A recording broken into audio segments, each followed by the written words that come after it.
Clock's ticking on getting America back on track, but Democrats are too busy resisting to notice. When they're not busy protesting DOGE, they're judge shopping, finding a friendly court to file a lawsuit against any and everything the White House does. And talk about opportune timing for the left.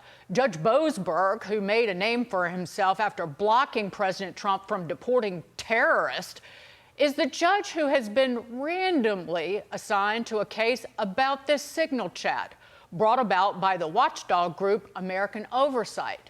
Only time will tell if he once again falls in lockstep with the Democrat Party, but it highlights the concern of activist judges who are issuing nationwide blockades to the president's agenda. An agenda that the American people voted for, which is why our next guest is on a mission to end this lawfare circus with a hearing next week aimed at reining in rogue judges. Joining us now is Senate Judiciary Committee Chairman, Iowa Senator Chuck Grassley. Senator, thanks for being with us today. This is a huge issue, and it's obviously front and center right at this very moment. What do you expect can be done to deal with these runaway nationwide injunctions? Well, first of all, it ought to be a bipartisan issue because within the last few years, Democrats have talked about reform, and we have Justice Kagan saying that the nationally approach is obviously being abused. So we're having a hearing on this subject, and I haven't put a bill together yet, but we've got all the Republicans working on it, and I hope we can get Democrats working on it as well. And I would say the very least we want to do is, unless there's there maybe needs to be some exceptions to this if there's something really nationwide that's a problem. But in these instances that it's abused today, these are not nationwide problems. So you will try to limit it to the district court where the district judge sits and listen to the injunction as it applies to the people that are in the court. And that eliminates one judge making a decision that affects 93 district court systems that we have in the United States. That's our goal. I just want to raise the issue, Senator, that a three-person appeals court ruled today that against President Trump and the administration on resuming those deportation flights, kind of siding with Judge Boasberg under the Alien Act 1978. So that case now heads to the Supreme Court. That's what the administration is saying.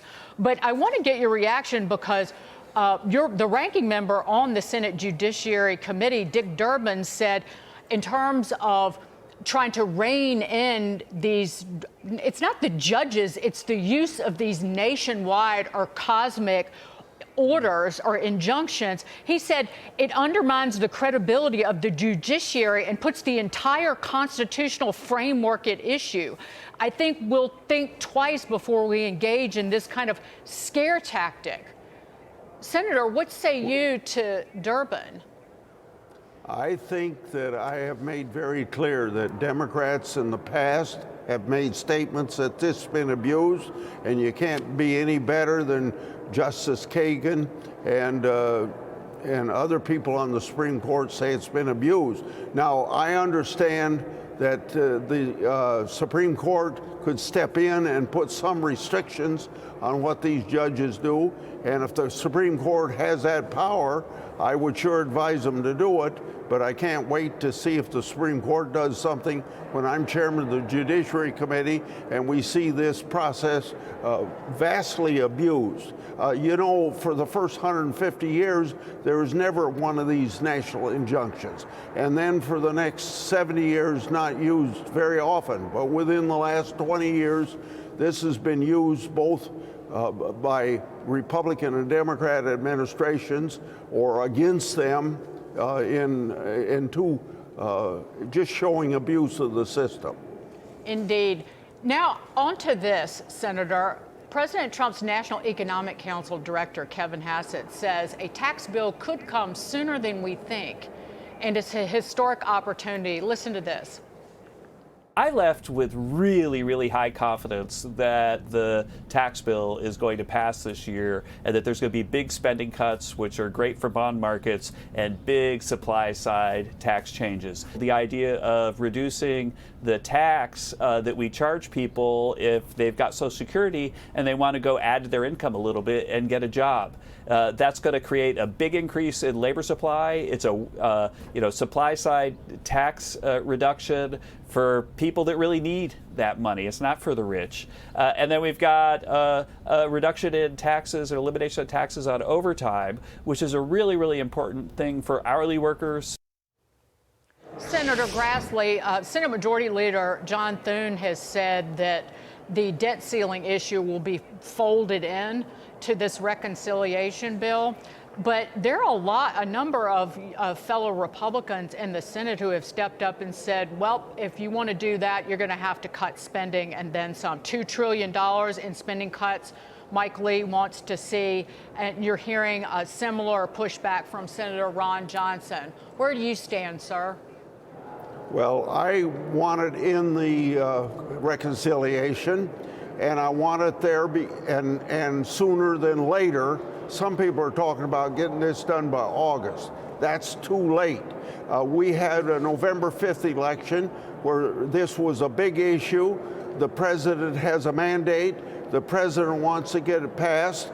And if we play around with this for another several weeks, people in this country that voted for Trump are going to lose their patience, and it's going to hurt other things that Congress must be dealing with on the Trump agenda. And we have a responsibility to carry out the results of the November 5th election. So I stand that this debt ceiling limit should not be anything that stands in the way of getting the reconciliation bill passed, because you get the reconciliation passed to make sure we don't have the biggest tax cut in the history of the country. Senator, just moments ago, the president talked about another tax item he'd like to see as part of this process, and that's allowing people who buy American-made cars to deduct the interest on their loans from their taxes. He's talked about this maybe briefly before, but he put it kind of on stage again today. Would you support adding something like that to the tax bills that are going through the House and the Senate? That would be going from 4 to 5 things that the president has talked about that he'd like to have in this tax bill. I think he's going to get a good share of them, but I would doubt if he's going to get all of them because of the total cost of those, all 5 of them. So I think the president needs to pick and choose and tell Congress what's most important to him. In other words, he needs to prioritize it. Any comment? The president just announced 25% tariffs on any and all imported vehicles into the United States. Just your reaction to that. I'll hold my tongue, Senator. I think the president feels that raising taxes like that not only to bring manufacturing back to the United States, but to make sure that it'll be a process of getting other countries to reduce their tariffs of things going from the United States to that country. If he's successful, he'll probably be more successful than we have in reducing tariffs through negotiations. But that's what we've done till now. If the president has this plan and it works out the way that he says so, I'm going to say praise the Lord. But I just hope it works out that way, because Yes, I'm more of a negotiator to get tariffs down. Yes, sir. Senator, one last one for you here, and you were instrumental in this, but IRS whistleblowers Gary Shapley and Joseph Ziegler are on the job, back on the job at the Treasury Department now. Of course, they were really persecuted in many ways for blowing the whistle on what was happening. And now Scott Bessent, the Treasury Secretary, says, we'd like to have guys who can see the problems working for us to help us find more problems. Your take on that? Well, obviously, I've been protecting those whistleblowers for months or maybe more than a year and a half, and I'm glad that they are getting their job back and getting a promotion and being able to help this new administration of the Trump administration know where the bodies are buried. Most whistleblowers that I know are very patriotic people. I think that these two that you bring up showed how patriotic they were. They stuck to it. They were willing to go public with it. And we ought to be honoring people that know where the bodies are buried, willing to take it. Most whistleblowers I know, all they want is the government to do what the law requires, spend the money the way Congress intended to spend it, and when they see something wrong, they want it corrected, and sometimes they end up becoming official whistleblowers, coming to Chuck Grassley, and I want to help them, and we help these, and there's a lot of other whistleblowers throughout previous administrations that have been ill-treated, and I'm going to fight to get their job back as well. Senator, great to see you. Thank you, well sir. done. Thank you. Senator Chuck Grassley.